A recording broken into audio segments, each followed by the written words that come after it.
We're gonna try this angle yet again because it worked out pretty damn good last week. Also, filming a day late because I was too lazy and I didn't set up my board right. So we're gonna ignore it for now. Also, it's a no makeup kind of day because, like, let's be real, I ain't got time for that. Jeans, the jeans are too tight. She's upgraded. And downgraded at the same time. Which is pretty much at the same level. That board's gonna get moved. Welcome to the Tea Party Hatters. It's a girl, Hannah Hatter. I got a text message. It's from Faye. Text from Faye responded.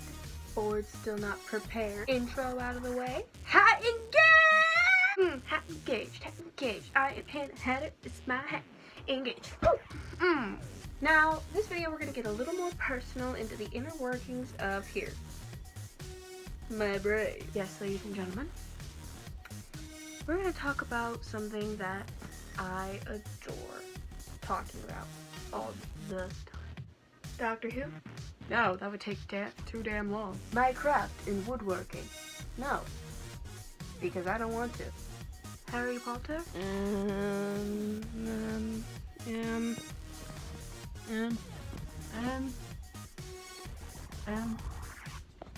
No! Today we're going to be talking about my love of the literary arts. My writing.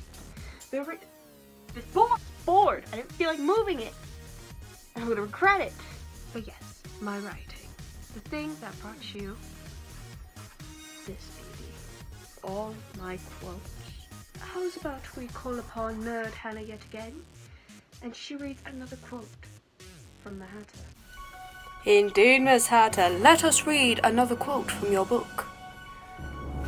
The blood of the covenant is thicker than the water of the womb. Once again, very graphic. Back to you!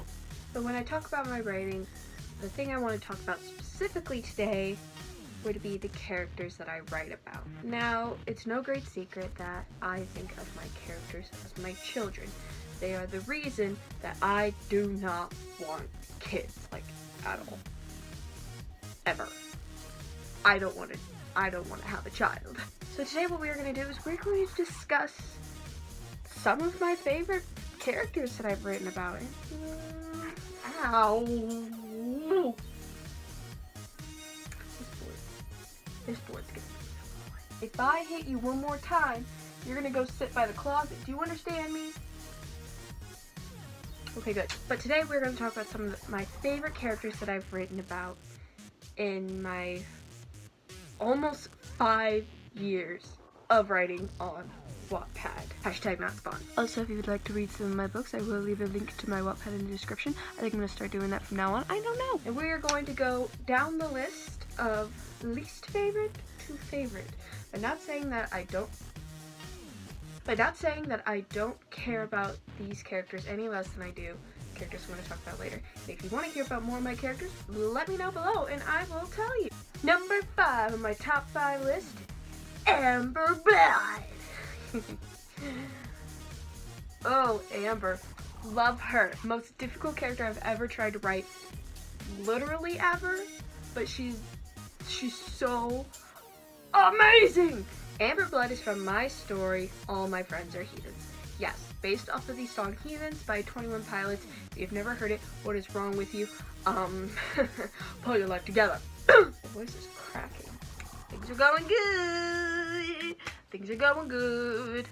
Now, Amber is from a small town called Clearwater, where nothing happens, literally nothing. She's okay with that. She doesn't like supernatural, and she likes things normal. But that all changes when she meets 5 guys who are a little, shall we say, abnormal. Their names are Fang, Asher, Elijah, Decker, and Xavier. And they are known as heathens. But what is a heathen, you may ask? A heathen is somebody who has a very specific blood type inside of them that when a certain emotion hits them strong enough, it will bring forth that blood and it will release a power of some sort. Not every power is the same, and your power really depends on where you fall in the heathen trait. Now, a little bit of a spoilers because this is not in the first book, but it's going to be coming later in later books, or at least in later chapters in the first book. There's also the mutants. The heathens and the mutants are, shall I say, a breed we're going to call monstrosities. Kind of like humanity, but they believe that they are monstrous because of their power. The heathens believe that, okay, we're different, let's just try to be as normal as we can. We can, be out with the mortals, we can do whatever we want with mortals, but we cannot be a danger to society. The mutants, however, believe that they belong on the top of the food chain. So like it's gonna go like, here's animals, here's humans, and then here's mutants. They believe that mutants should be able to take over and that everybody should have a chance to have these monstrosity powers. And if they do not, then they should be a slave to mutant kind. And these two groups are run by two different people. But we're not going to discuss that today because this isn't about, those groups. It's about Amber. Amber meets the five heathens, Fang, Asher, Decker, Xavier, and Elijah. And they're all a little different. And she really wants to help them. And she really feels like she can keep them protected in this small town. They can't let anybody know who they are. They can't let anybody know what their living situation is. They have to pretend that they are absolutely normal. And on top of that, they have monstrosity blood coming in and trying to invade their lives. And all kinds of stuff. To take this right, you can use this spout as a straw. Inefficient, yes, but cutesy. Oh no. So if you want to read about Amber, her story is actually one of my own originals that I came up with, which I don't write a lot. I write a lot of fan fiction. So if you really want to read about her, I would go check her out because she's really, really, really cool. And I'm so excited to keep writing her series. The first book for me is always the worst because, the sequels are really nice and they're really getting into the whole world of the heathens and the mutants, which is why I'm calling this the series, Heathens and Mutants series. Booyah. And yeah, number 4 in top 5 characters, Karina Potter mini version. Now, Karina, people love Karina. Honestly, she's one of my most popular characters. They prefer Aunt Karina over to Mini Karina, but Mini Karina is still really cool. Sorry. Karina Potter is the younger sister of James Potter, father of Harry Potter, and she's really fun.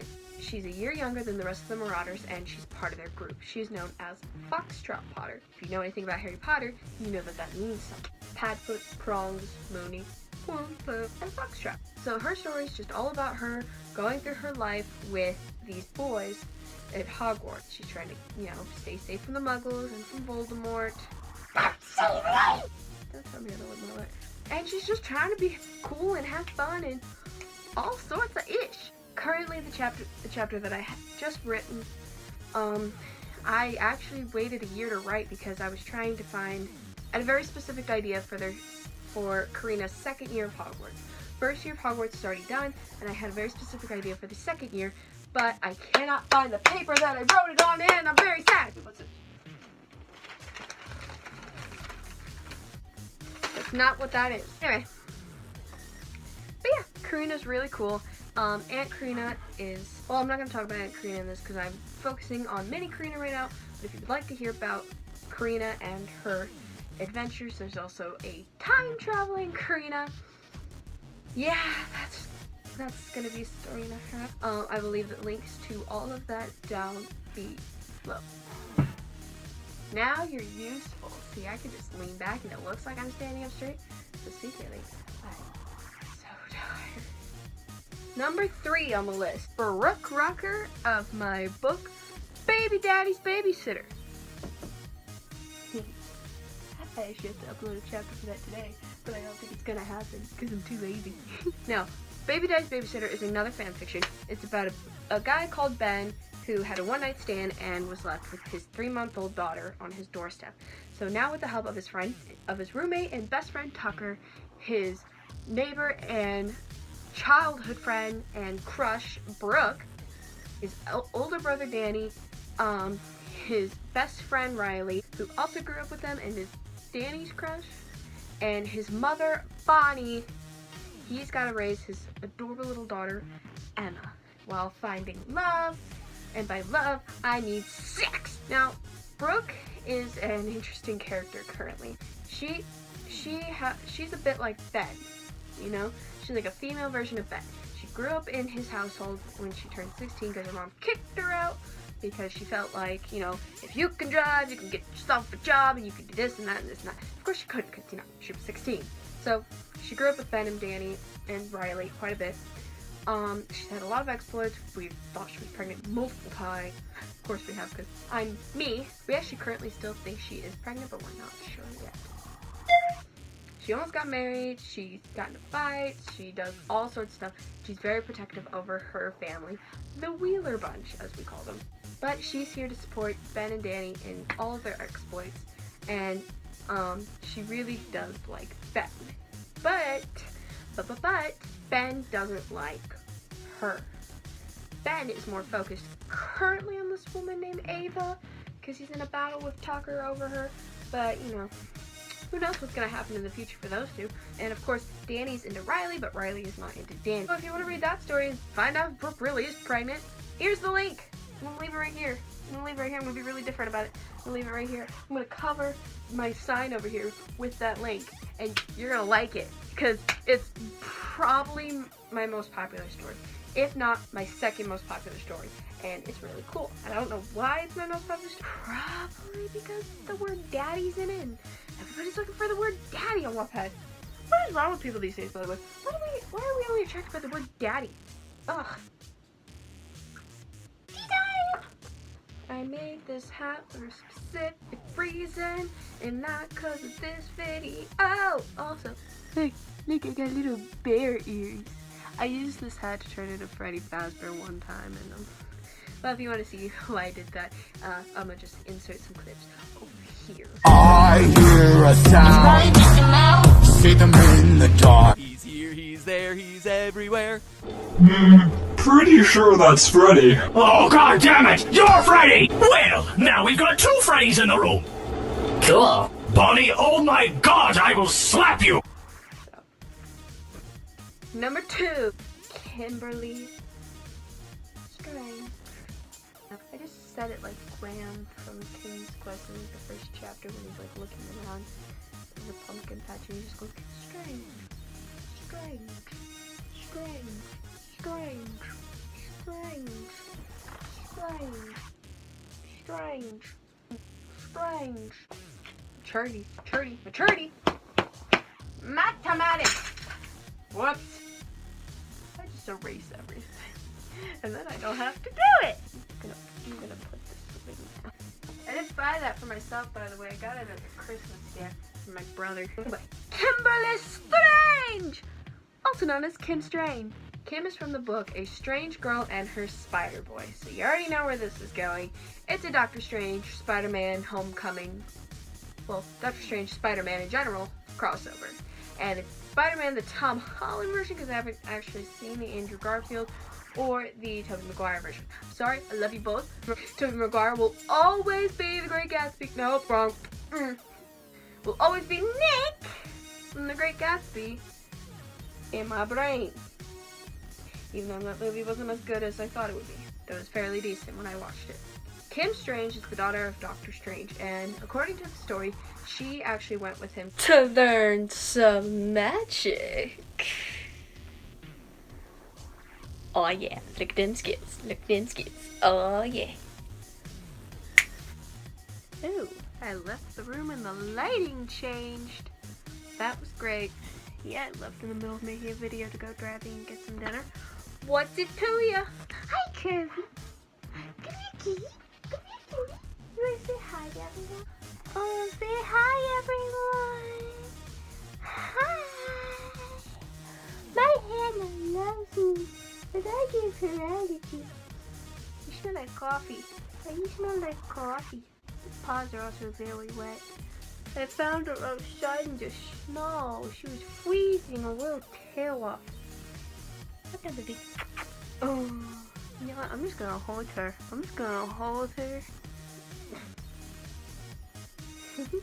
But yes, Kim Strange went with Doctor Strange to Kamar-Taj to practice magic. Well, she learned. But the reason she did it was because, well, okay, I gotta put you down. I'm sorry, baby. She did it because she was in the accident that he was in and unfortunately lost the use of her legs. So she went with him to kind of gain the same knowledge. Why are you so cute and distracting? She's literally in front of me.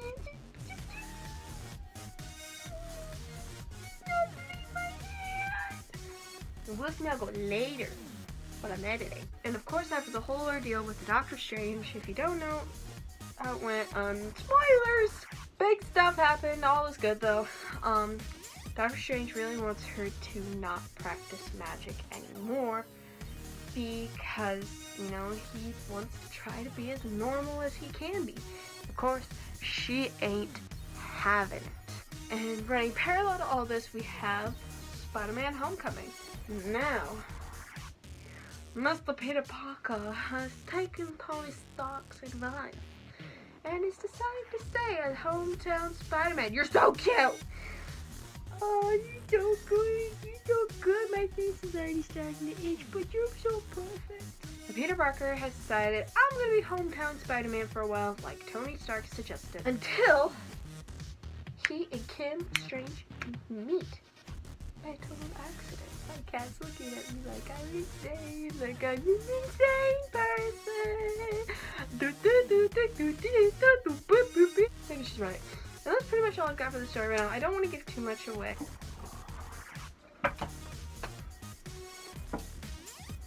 So Kim's alone without her dad and just the infamous Spider-Boy watching over her.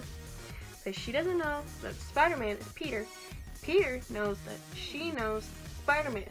So he's trying to do that whole thing where, like, the hero falls in love with the girl, but the regular guy just stays friends with her. You know what I'm saying? You know what I'm saying? You know what I'm saying? You know what I'm saying? You know what I'm saying. But of course, it wouldn't be a Marvel movie if there wasn't some kind of evil baddie arising. Somebody is going around killing all the sorcerers in the world, and they are after Kim and Doctor Strange next. So, they're gonna have to see what will happen. I'm also thinking of combining it with another story that I wrote called Iron Child, which is a Tony Stark daughter fanfiction. Also, I've been debating on a Captain America love story because I don't do a lot of love stories ever. But we'll just have to wait and see. Cutie.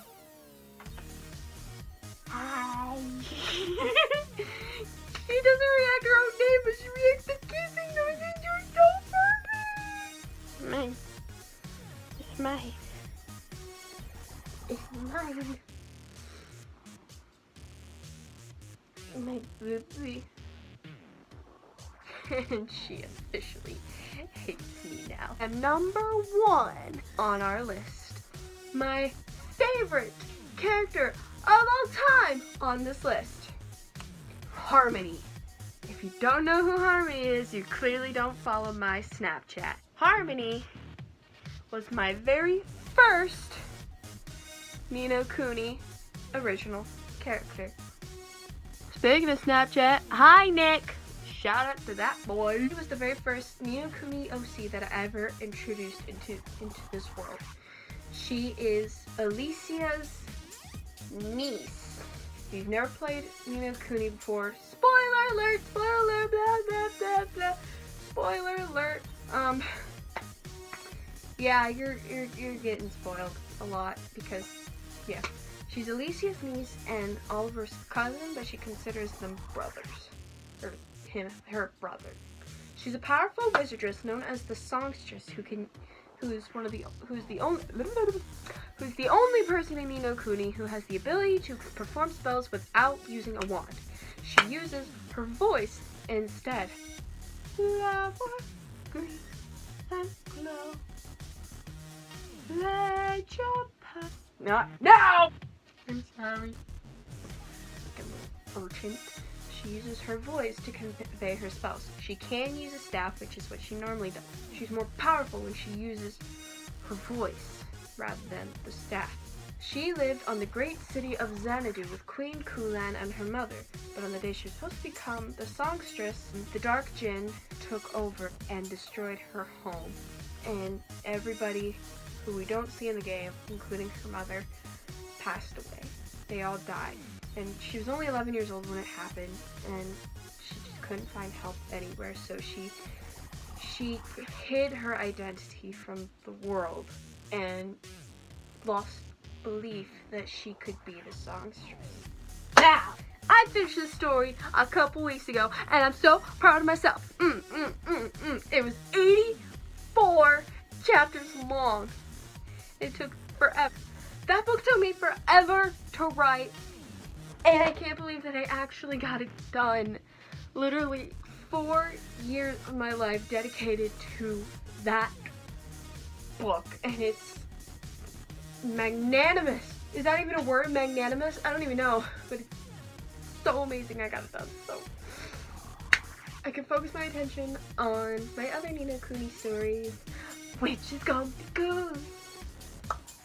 Some of them might be more difficult to write because I don't have a script to follow, but you know what? That's okay! Actually, only 2 of them have scripts to write off of now, because one of them is the Songstress in Revenant Kingdom, or the Songster in Revenant Kingdom, and the other one is a Harry Potter Ni no Kuni crossover. Yes, I made that, and I'm okay with it because I love Harry Potter and I love Ni no Kuni, and I think I'm gonna make it work! And I got the best villain in the entire world!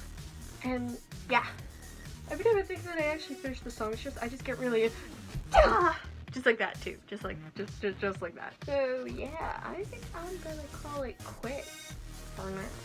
Hopefully you guys enjoyed it. I think this one is a really good video.